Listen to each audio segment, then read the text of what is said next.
မင်္ဂလာပါရှင်ဒီနေ့ဖတ်ပြမယ့်စာအုပ်လေးကတော့ဂျူးရဲ့မုံကြောင့်ဖြစ်သောစစ်ပွဲများစာအုပ်ထဲကဆိုကရေတီ၏အစိတ်အကိုတောက်ခြင်းဆိုတဲ့စာပိုက်လေးဖြစ်ပါတယ်တခုသောနတ်နဲ့လင်းအားကြီးမှာကျွန်တော်အိယာမှနိုးလာတော့အမောင်တုလွမ်းမှုနေစေထွေခါပြင်ပကဘာနှင့်တွေ့ဝါ၍ဖြစ်စေဆက်သွယ်ပေါင်းဆက်ကြရလျင်ကောင်းမည်ဟုစိတ်ကူးရသဖြင့်ရုပ်မြင်တန်ကြားကိုကျွန်တော်ဖွင့်လိုက်မိသည်အဲ့ဒီမှာကျွန်တော်အံ့ဩရလောက်အောင်ပင်လွန်ခဲ့သောနှစ်နှင်းငယ်ကကြော်ကြားခဲ့သောရုပ်ရှင်မင်းသမီးတစ်ယောက်တကြား၏ဆိုးဝါးသောထိခိုက်စေမှုများအကြောင်းမိန့်ခွန်းမကြားနေသည်ကိုကြည်ရသည်အစွမ်းကုန်တန့်စင်ပြီးသောကြောက်တလင်းပုံဆောင်ခဲ့တကြားများကပြီးစွမ်းသောဘေးဒုက္ခအကြောင်းကိုဟောလိဝုဒ်၏စံပြမင်းသမီးသည်စိတ်အားထက်သန်စွာပင်အတိအလင်းထုတ်ပေါ်ဆွဆွဲလျက်ရှိသည်သူမကပြောသည်ကျမ်းမင်းများနှင့်မုံလာဦးနီများ၏အလင်းဖြင့်ဓာတ်ပေါင်းဆက်ခြင်းတဘာဝကိုထိခိုက်နှင့်အောင်ပြုပြင်ထားသောထိုအမျိုးအစားသည်တကယ်တော့တဘာဝမဟုတ်သောအစာတစ်ခုဖြစ်သည်တဲ့ကျွန်တော်စိတ်တွင်ရုတ်တရက်ထင်ဟပ်သွားမိသည်ကတော့တစုံတယောက်အားတဘာဝမဟုတ်သောပြုလုပ်မှုတစ်ခုခုကျူးလွန်သည်ဟုတရားစီရင်ကဖြစ်တန်ချလိုက်သလိုအတွေးမြင်တစ်ခုပဲဖြစ်သည်ချက်ချင်းပင်ဒိုးကြီးမြင့်သောမျိုးသမီးသည်ကျွန်တော်အားသူမ၏တကြားဆန့်ကျင်ရေးလှုပ်ရှားမှုများအကြားတွင်ဆွေးနေညှို့ယူလိုက်သည်ထိုအခါကျွန်တော်သည်ကော်ဖီစိတ်များမှထုတ်ယူဖန်တီးထားသောတဘာဝမဟုတ်သည့်ကော်ဖီကိုချိုနေရင်တကြားကိုမုံပါတကြားကိုမုံပါဟုတွတ်ရေရွတ်နေမိသည်ထို့နောက်ကျွန်တော်ကော်ဖီထဲသို့မြင့်မားစွာတက်ပြုတ်ထုတ်လုပ်ထားသောဆေးတကြားတစ်ပြားထည့်လိုက်ပါသည်မိနစ်နှင်းငယ်ကြာအိတ်ချင်မှုတို့အာယုန်တွေလွင့်ပြေပြီး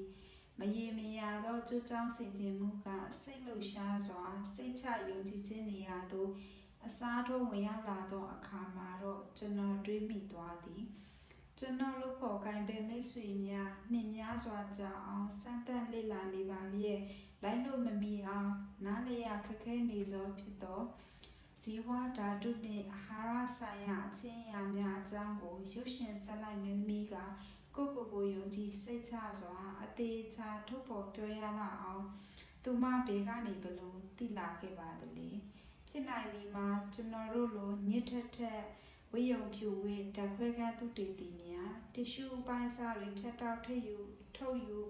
ကြိတ်ထောင်ရှုပ်ရှက်ခန်းတစ်ပတ်နေအောင်လောက်ကင်ဆက်သက်ပေမဲ့ဒါဟာအမှန်တရားစီတို့အတူဆုံးရှောက်တည်လန်းဟုတ်ခံမတူတကယ်အာဟာရဆိုင်ရာအတိအမြင်သည်မြက်ကန်းအမြင်တစ်ခုမှလျှို့ဝှက်စမ်းကြယ်စွာရောက်လာတတ်လေသလားမသိကျွန်တော်တို့လိုက်လို့မမီလွဲချော်နေခဲ့ပြီလားထိုဖြစ်ဖြစ်အားလုံးသည်ဇီဝဆေးပညာသိပ္ပံပညာရှင်များအားမကြာခဏချလက်တတ်သောအိမ်မက်ဆိုးတစ်ခုအဖြစ်မကြာခဏနာကျင်စေသောအတွေ့အကြုံပင်ဖြစ်သည်ပါတီသို့မဟုတ်အခြားသောလူမှုရေးစုံစည်းပါတီတစ်ခုတွင်တယောက်ကလူအုပ်ကြားမှပေါ်လာပြီးကောင်းမွန်တဲ့လျော်သည့်အစားအစာဆိုတာဘယ်လိုဟုအာပေါင်းအရင်တန်ပြောဆိုနေသည်ဆိုပါစို့ထိုသူအခြေခံသောအချက်လက်တို့မှာလည်းကျွန်တော်တို့သိထားသောအင်ဆိုင်တဘာဝကိုခန္ဓာတွင်ဓာတ်ဖွေစေမှုတဘာဝဆဲနှင့်ကိုအင်္ဂါများ၏တက်ရှိတဘာဝစသည်တို့နှင့်မစီလျောကမောက်ကမဖြစ်နေခဲ့သည်ဆိုပါစို့အကယ်၍သာဓာထောင်သူသည်ရဲတင်းစွာအာမနာတတ်သူဖြစ်ပြီးခမည်းတော်ကိုဘယ်လိုလုပ်သည့်တလဲဟုမေးလိုက်ရင်မင်းမိသူသည်တခါတော့ကကိုလံဘတ်တယောက်ကဘာကြီးပြနေတယ်လို့ခမည်းဘယ်လိုလုပ်သည့်တလဲဟုသောမိကွန်မေးစဉ်ကရင်ဆိုင်ခဲ့ရသောအချီမျိုးဖြင့်ကြည်ခံရလေသည်တကယ်တော့အကြောင်းအရာမျိုးစုံအတွက်အသိပညာဆိုင်ရာပြောဆိုချက်များစွာမှာထိုပြဿနာမျိုးဖြင့်ကြုံရလေရှိသည်တက်တဲ့ထောက်ထားမရှိသည့်ပြောဆိုချက်မျိုးကိုတုံ့ပြန်မှုအတွက်မင်းများစုံစမ်းကြည့်တဲ့၏ခမည်းပြောနေတာဟာခမည်းအချက်အလက်ကိုအခြေခံတဲ့ဖော်ပြမှုတစ်ခုဖြစ်တယ်လို့ခမည်းဘယ်လိုလုပ်သိနိုင်တယ်လဲဟူသောအမင်းမျိုးဖြစ်သည်ထိုမေးခွန်းအစစ်မျိုးဖြင့်ကြည့်လျင်တော့ကျွန်တော်တို့အမေရိကန်ပညာရေးစနစ်သည်လုံးဝကိုကြာရှုံးခြင်းတစ်ခုဖြစ်သည်ဟုကျွန်တော်ယုံသည်ကျွန်တော်တို့တည်သောအရာများကိုကျွန်တော်တို့မိခဲ့သို့တည်နာလေထားသလဲဟုမေးခြင်းသည်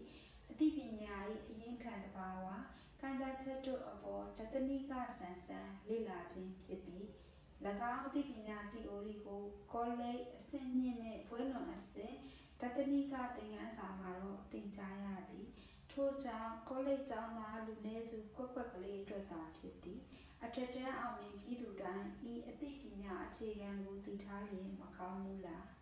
သူတို့မှာမမှန်ကန်သောထင်အောင်ထင်မှားမှောင်မှားစေသောဖော်ပြချက်အမျိုးမျိုးကိုနှိမ့်စဉ်မလွဲမရှောင်သာကြုံတွေ့ရင်ဆိုင်နေရသည်မဟုတ်ပါလားဖော်ပြချက်အမျိုးမျိုးကိုအမှားအမှန်စစ်စစ်လေ့လာတတ်ဖို့ကျွမ်းကျင်အောင်လေ့ကျင့်သင်ကြားခြင်းသည်ကျောင်းပညာရေး၏အနှစ်သာရဖြစ်ရမည်ဆိုပေမဲ့ဖြစ်မနေသည်မှာထူးဆန်းစေအောင်ရှိပါသည်ယခုလက်ရှိလက်ခံထားသည့်အတိုင်းဆိုရင်ပညာသင်ကြားရေးဆိုသည်မှာဆရာမတပြည့်ကျောင်းသားတို့ဘာသာရေးအကြောင်းအရာများလွှဲပြောင်းပေးရခြင်းဖြစ်သည်အကြောင်းအရာတစ်ခုခုကိုမသေးချာမရေရာနှင့်ဆုံးဖြတ်ဝေဖန်ပေးမည့်အခွင့်အာဏာသည်ဆရာအပေါ်ပြဋ္ဌာန်းစာအုပ်အပေါ်နောက်ဆုံးဆွဲဆုံးခြင်းအပိဓာန်အပေါ်မှာတည်ရှိသည်ထိုအသည့်မြင်ကိုမြည်ကဲ့သို့ရရှိသည်ဟုသောဤစနစ်ကြကြဝေဖန်လေ့လာခြင်းကတော့မပါဝင်သလောက်ပင်ဖြစ်သည်ထို့ကြောင့်ပညာတတ်တစ်ယောက်ပိုင်ဆိုင်ရမည်ဖြစ်သောအရေးကြီးဆုံးလက်နက်တစ်ခုဖြစ်သည့်ခွဲခြားစိတ်ဖြာခြင်းအတတ်ပညာမှာလစ်လျူရှုခံရနေလေတော့သည်ကျွန်တော်အနေနဲ့အချက်အလက်သတင်းများလွှဲပြောင်းပေးရခြင်းကိစ္စအပေါ်စန့်ကျင်ပြောဆိုနေခြင်းမဟုတ်ပါလူငယ်တွေကြီးပြင်းရာတကယ်ကဘာကြီးမှာကအာဝဇန်းရှင်လှုပ်ဆော်နိုင်သူတက်ရောင်ကားလူတွေအမျိုးစုံရှိနေသည့်အပြင်ထိုသူများကိုလိုအပ်သည့်မိခွန်းများဘယ်သူကမှမေးမြန်းစစ်ဆေးခြင်းမရှိသေးမို့သူတို့မှာစကြိုးလွတ်နေသည်တွေးဆဆင်ခြင်သည့်အလေးအထားမရှိသောလူငယ်တွေကိုထိုသူတွေ၏ဝန်းရံမှုမှကာကွယ်ဖို့ဆိုရင်လက်ရှိအသိပညာလွှဲပြောင်းပေးခြင်းစနစ်ကမလုံလောက်သေးဟုဆိုလိုခြင်းသာဖြစ်ပါသည်အဖြစ်မှန်ကိုအမျိုးအစားခွဲခြားစစ်ဆေးခြင်းဟူသည့်အဆင့်အတန်းတစ်ခုဖြင့်ကောက်ချက်ဆွဲကြည့်မည်ဆိုရင်ပါရဂူဘွယ်လက်ဝယ်ရရှိထားသောပညာတတ်ခေါ်ရသောလူငယ်တွေမှာပင်အလယ်တန်းအထက်တန်းကျောင်းသားလေးများ၏ဉာဏ်ဖြင့်တောင်းအမှုမျိုးကိုတွေ့နေရသည်သူတို့တက်ကြွထားသည့်ပညာရှင်ဆိုင်ရာနည်းနာများသည်အခြေအနေကြကြလေးလာဆန်းစစ်ခံရမည်ချက်ချင်းပင်စွန့်ပယ်ပြရဖို့သာရှိတော်သည်ဤအဖြစ်နှင့်ရှင်၍ကျွန်တော်တို့အာဟာရဘာသာရပ်စီခဏတစ်ဖြုတ်ပြန်စဉ်းစားတွေးတောကြည့်မည်အာဟာရဘာသာရပ်မှာကလက်တွေ့ကြကြအသုံးဝင်သောအခြေခံအချက်အလက်များရဖို့ပင်တော်တော်ခက်ခဲပါသည်ဖော်ပြချက်များသည်လူများစုအပေါ်မှာမူတည်ပြီးရေဘူးရကောက်ချက်ချထားခြင်းဖြစ်သည်တရားသည်အန္တရာယ်ရှိသလားကျွန်တော်တို့သိပ္ပံသုတေသီတွေပင်ကောက်ချက်ချဖို့မမီသေးသည့်အခြေအနေ၌ဟောလိဝုဒ်ရုပ်ရှင်မင်းသမီးကတော့စိတ်လိုက်မှန်ပါဆွဆွဲစတင်နေခဲ့ပြီကျွန်တော်တို့လူမှုပတ်ဝန်းကျင်မှာမေးခွန်းတွေမေးဖို့လိုအပ်နေပြီဟုကျွန်တော်ယုံသည်ကျောင်းတွေမှာဘာကြောင့်အသိပညာ၏သီအိုရီကိုသင်ကြားမပေးသလဲဟူသောပြဿနာမှာအလွယ်တကူပင်မြင်နိုင်ပါသည်အရင်းမြစ်တဘာဝနှင့်အတိုင်းအတာများကိုစနစ်တကျလေ့လာဆန်းစစ်ခြင်းဟူသည်မှာအန္တရာယ်ကြီးသောဘာသာရပ်ဖြစ်သည်ဖော်ပြချက်များသင်ကြားချက်များ၏ကြံ့ခိုင်မှုယုတ်တိယုတ်တာကိုမေခွန်းထုတ်ဖို့အစပြိုးလိုက်ပြီးဆိုရင်ဆရာတွေကိုယ်တိုင်ပင်မေခွန်း၏အောက်သို့ရောက်သွားကြတော်မူပညာရေးနှင့်ပတ်သက်သမျှသက်သေထောက်ခံချက်မရှိသည့်ပြောဆိုဖော်ပြချက်များဘာသာရေးအုပ်ချုပ်ရေးလူမှုရေးတို့၏အတည်ပြုထားသောပုံစံများအလုံးပင်ဒါကိုအမှန်ကိုဘယ်လိုသိနိုင်မလဲဟုစစ်ဆေးစီရင်ထားသည့်အကျဉ်းအရာတွေဖြစ်ကုန်လိမ့်မည်အချက်အလက်များကိုမိကဲ့သို့စစ်ဆေးရှာဖွေမည်ဟုအသည့်အမြင်အတွေ့အကြုံလုံးဝမရှိခဲ့သည့်မိဘများနှင့်ဆရာများအတွက်တော့သူတို့၏ကလေးတွေအသိပညာအရင်းမြစ်ကိုမဆုံးနိုင်အောင်မေးခွန်းတွေထုတ်စစ်ဆေးပိုင်းခြားနေတော့မည်ဖြစ်သည်သိမခံနိုင်မရာပင်ဖြစ်သည်စုံစမ်းမေးမြန်းခြင်းဟူသည်တကယ်သောအရာဝတ္ထုတွေကိုလက်ရှိအခြေအနေထားတိုင်းလက်ခံခြင်းအားစိန်ခေါ်လာခြင်းပင်ဖြစ်သည်ကျွန်တော်တို့ယခုဆွေးနွေးနေသောခွဲခြားစိတ်ဖြာနည်းကြောင့်ပေါ်ပေါက်လာနိုင်သည့်ချိန်ချမှုကိုအမှန်တိုင်း ဆင်ခြင်ဖို့ဆိုရင်ကျွန်တော်တို့ရှေးဟောင်းအေသင်မျိုးများစီပြန်ခဲ့ကြည့်ဖို့လိုအပ်ပါသည်အေသင်နိုင်ငံမှာတော့ဓာတနိကတွေးခေါ်ရှင်ဆော့ကရတီသည်သူနောက်လိုက်လူငယ်များအားအရာရာပေါ်မေးခွန်းထုတ်ခြင်းဖြင့်အဖြေရှာနည်းကိုသင်ကြားပေးခဲ့သည်အမေရိကန်သမိုင်းပညာရှင်များနှင့်ဓာတနိကပညာရှင်ဝီလ်ဒါရန်၏စကားအရဆော့ကရတီသည်လူသားစိတ်တွင်သို့နှံ့နှိုက်ချိုးပေါက်ရင်သိတရားအဖြစ်များကိုဖော်ထုတ်ဖွင့်ပြပြီးသေချာမှုများအတွက်မေးခွန်းတွေထုတ်ခဲ့သည်ထိုမေးခွန်းဖြင့်ထိုးဖောက်စစ်ဆေးခြင်းနည်းပညာမှာဆော့ကရတီနည်းဟုထင်ရှားသည်ဤကဲ့သို့စစ်ဆေးစုံစမ်းသောဆရာကိုဂရိမြို့တော်အစိုးရသည်ဟမ်လော့အစိတ်ဖြင့်တိုက်ကျွေးပြီးပြစ်ဒဏ်စီရင်ခဲ့သည်ဆော့ကရတီကိုဆွဲချက်တင်သောအကြောင်းပြချက်များနဲ့အထင်ရှားဆုံးဆွဲချက်မှာလူငယ်များကိုယိုယင်းဖောက်ပြန်စေမှုဟုဖြစ်သည်အသိပညာ၏သီအိုရီကိုစဉ်းစားဆွေးနွေးရန်ပထမဆုံးကြိုးစားတင်ပြခဲ့သူ၏ကံကြမ္မာဆိုသည်နောက်ထပ်လာသည်များသောကျောင်းပညာရေး၏ထိုစနစ်ကိုဖယ်ထုတ်ရန်လုံလောက်သောသတိပေးချက်ဖြစ်ခဲ့ပါသည်မင်းများစုံစမ်းခြင်း၏ဝိဇ္ဇာသိပ္ပံဆိုင်ရာအတတ်ပညာများကိုလူငယ်တွေအတွက်အန္တရာယ်ရှိသည်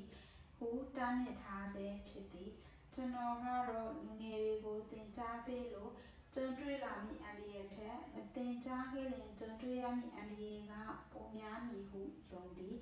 မင်းများစုံစမ်းခြင်းကိုမသင်ကြားသည့်အခါလူငယ်များသည်စိတ်ပညာနှင့်ကျွမ်းကျင်ပညာရှင်မဟုတ်သည့်ရန်သူများတက်ရောင်ကအထုပညာများအစုအဝေးပေါများလာသည့်လောကကြီးအလယ်တွင်အမှန်နှင့်အမှားကိုဘယ်လိုစစ်ဆေးရွေးထုတ်နိုင်ပါမလဲထိုသူတို့၏လှည့်ကွက်များစွာသည့်ယခုအခါကမ္ဘာကြီးတစ်ခုလုံးမှာအစုအဝေးနှင့်ဆက်သွယ်အုပ်စီးမိနေကြပြီကျောင်းကျိုးဆင်ခြင်မှုကိုအခြေပြုခြင်းသည်သာပြဿနာတွေပြေလည်မည့်လမ်းကြောင်းစီသို့ဦးတည်သည်ဟုကျွန်တော်တို့ကတကယ်ယုံကြည်ကြလျင်လူတိုင်း၏အတွေးကဘယ်ဟာကအစ်စ်လဲဟုစစ်ဆေးနိုင်တတ်ဖို့အခုပင်စတင်လေ့ကျင့်မှာဖြစ်တော်မူလူငယ်များကိုစိန်ခေါ်ခြင်းသည်အန္တရာယ်သဘောမတူနိုင်သည့်ကိစ္စဟုထင်ခဲ့လျင်သူတို့ကိုယ်သူတို့ဘယ်သွားလို့သွားမှန်းမသိဘယ်တော့မှလည်းမေးခွန်းမထုတ်တတ်သည့်လူငယ်အုပ်စုကြီးပိတ်လောင်ထားသောလှေကားအဆင့်များထဲ၌တဝဲလေလေချစ်တက်နေခြင်းဖြစ်ရကညီမျှကိုကြောင့်မဖွယ်ကောင်းလိုက်လိမ့်မလဲဟုတွေးကြည့်စေချင်ပါသည်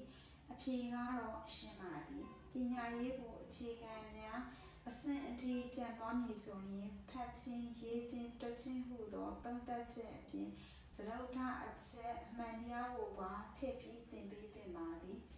ပထမတန်းမှစ၍ဘွဲ့ရသည့်အထိသင်ကြားလေ့ကျင့်ပေးခြင်းအပြင်ပြောဆိုချက်တစ်ခုသည်အဓိပ္ပာယ်အပေါ်အခင်းပါစွာသိနားလည်မည်ထိုအသည့်မြင်သည်ဘယ်လောက်ထိအစမ်းသက်ခံကြံ့ကြံ့ခံနိုင်မလဲဟုလိဆတက်လာမည်